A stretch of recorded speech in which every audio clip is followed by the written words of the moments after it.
열왕기하 5장 8절 말씀 제가 읽겠습니다.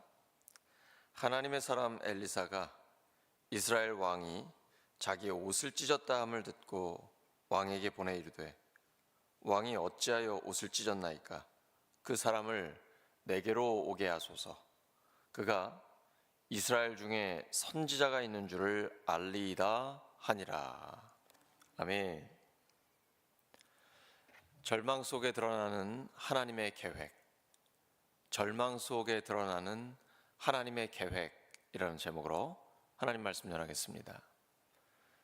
하나님의 사람 엘리사는 하나님의 능력을 나타내고 그분의 이름이 열방에 전해지도록 사역하고 있습니다. 그는 하나님의 능력을 통해 하나님의 이름을 높이고 이스라엘에 살아계신 하나님이 역사하심을 열방에 알리려는 의도를 분명히 하고 있습니다. 아람 왕은 자신의 강력한 장군 나아만이 나병에 걸리게 되는 절망적 상황에 맞닥뜨리게 됩니다. 그는 절박한 심정으로 이스라엘 왕에게 나아만의 병을 고쳐달라고 요청했지만 이스라엘 왕은 이게 오히려 전쟁을 걸어오는 걸로 생각을 했습니다. 어떻게 사람이 불치병인 나병을 고칠 수가 있겠습니까? 이스라엘 왕은 그 요구에 압도되어 자신의 옷을 찢으며 괴로워합니다. 이스라엘 왕의 반응은 그의 믿음 없음과 인간적 한계를 보여주고 있습니다. 이 순간 엘리사가 등장합니다. 그는 하나님의 뜻을 알고 있었습니다. 그는 이스라엘 왕에게 이렇게 말합니다. 왜 당신이 옷을 찢었습니까? 그로 하여금 나에게 오게 하십시오. 그러면 이스라엘에 선지자가 있다는 것을 알게 될 것입니다. 이 장면은 우리에게 중요한 진리를 가르치고 있습니다. 인간의 절망은 하나님이 역사하시는 무대가 될 수 있다는 것입니다. 엘리사는 절망 속에서 하나님의 계획을 보았고 자신을 통해 하나님이 영광 받으실 것을 확신했습니다. 예레미야 선지자는 29장 11절에 이렇게 선포합니다. 여호와의 말씀이니라 너희를 향한 나의 생각을 내가 아나니 평안이요 재앙이 아니니라. 너희에게 미래와 희망을 주는 것이니라. 하나님은 우리의 절망 가운데서도 일하시는 분이십니다. 우리가 해결할 수 없는 문제 속에서 그분의 능력과 계획이 드러납니다. 엘리사는 나아만을 자신의 집으로 초대했습니다. 여기서 주목할 점은 엘리사의 확신입니다. 확신이 있을 때에 하나님의 능력을 경험하게 됩니다.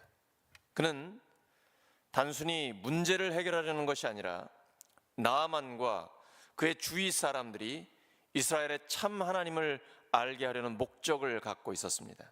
이 믿음은 그의 행동을 통해 분명히 드러납니다. 나아만의 이야기는 우리가 믿음으로 행동할 때 하나님이 어떻게 역사하시는지를 보여주고 있습니다.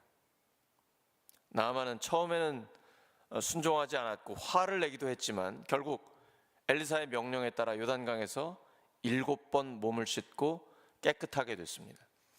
6번까지는 아무 일도 일어나지 않았습니다. 반드시 끝까지 순종해야 합니다. 중간에 포기하면 안 됩니다.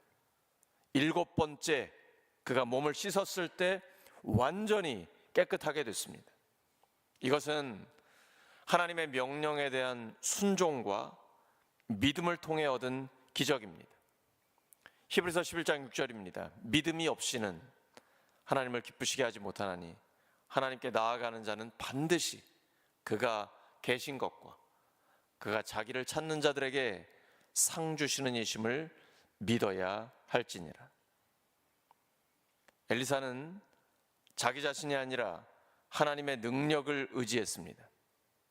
우리가 오늘 기도할 텐데 내가 새벽 기도하니까 하나님이 응답하신다 이렇게 생각하시면 안 됩니다. 하나님의 사랑은 낮은 대로 흐릅니다. 하나님이 우리를 불쌍히 여기시기 때문에 응답하시는 겁니다. 어젯밤에도 늦게까지 목장 모임을 했는데요. 우리 목원이 아직 등록은 안 했는데 이렇게 얘기하는 거예요. 우리 목장은 기도발이 참 세다고 하나님 앞에 기도하면 거의 대부분 다 응답하시는 거예요. 너무 놀라운 일입니다. 근데 우리가 기도를 잘해서도 아니고 기도를 많이 해서도 아니에요. 새 가족들 많거든요. 하나님이 우리를 불쌍히 여기시기 때문입니다. 하나님은 우리를 긍휼히 여기십니다. 여기에 기도 응답의 열쇠가 있습니다. 엘리사의 마지막 말, 이스라엘에 선지자가 있음을 알게 하라. 하나님의 사람이 있음을 알게 하라. 이거보다 더 큰 칭찬이 있겠습니까? 당신은 하나님의 사람입니다. 이런 하나님의 인정하심을 받는 우리가 되기를 예수 그리스도의 이름으로 축복합니다. 이것은 단순히 나만의 치유를 넘어서 하나님의 영광을 드러내기 위한 목적입니다.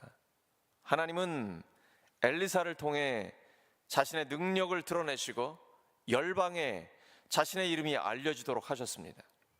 이것은 아브라함에게 주신 하나님의 언약이 성취되고 있는 것입니다. 창세기 12장 2절입니다. 내가 너로 큰 민족을 이루고 내게 복을 주어 너의 이름을 창대하게 하리니 너는 복이 될지라. 이제 1월이 중순에 다다랐습니다. 새해에 하나님의 복을 받고 복이 되시기를 바랍니다. 하나님의 궁극적인 목적은 모든 열방이 그분을 알게 되는 것입니다. 나아만은 이 사건 이후에 이스라엘의 하나님이 참된 하나님임을 고백하게 됩니다. 이 사건은 하나님의 이름이 열방에 알려지는 선교적 사건이었습니다. 우리를 위해 십자가에 죽으시고 부활하신 예수님은 지상 명령을 내리셨습니다. 우리는 하나님이 부르시는 그날까지 이 명령을 수행하는 사명자입니다. 가서 모든 민족을 제자로 삼으라. 교회의 존재 목적은 영혼을 구원해 제자를 만드는 것입니다. 사랑하는 우리 울산교회 성도 여러분, 우리의 절망 속에서도 하나님은 일하고 계십니다.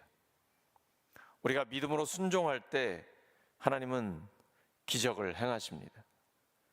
우리의 모든 사역과 삶의 목적은 하나님의 이름을 높이는 데 있어야 합니다. 엘리사가 외쳤던 그 선언, 이스라엘에 선지자가 있음을 알게 하라. 여기 하나님의 사람이 있음을 알게 하라. 이 말은 오늘날 우리에게 이렇게 적용할 수 있습니다. 이 땅에, 울산에, 우리 교회에 살아계신 하나님이 계심을 알게 하라. 우리가 하는 모든 일이 하나님의 영광을 위한 도구가 되기를 예수 그리스도의 이름으로 축원합니다. 하나님 아버지 감사합니다. 주신 말씀 따라 오늘도 하나님 앞에 기도하며 나아갑니다. 우리를 긍휼히 여겨 주시옵소서. 우리 한 사람 한 사람이 하나님의 사람이라는 인정받게 해 주시옵소서. 우리의 기도를 통해 역사하시는 하나님, 낮은 곳에 고이는 그 하나님의 사랑의 능력으로 기도에 응답하시는 하나님을 경험하게 하여 주시옵소서. 예수님의 이름으로 기도드립니다. 아멘.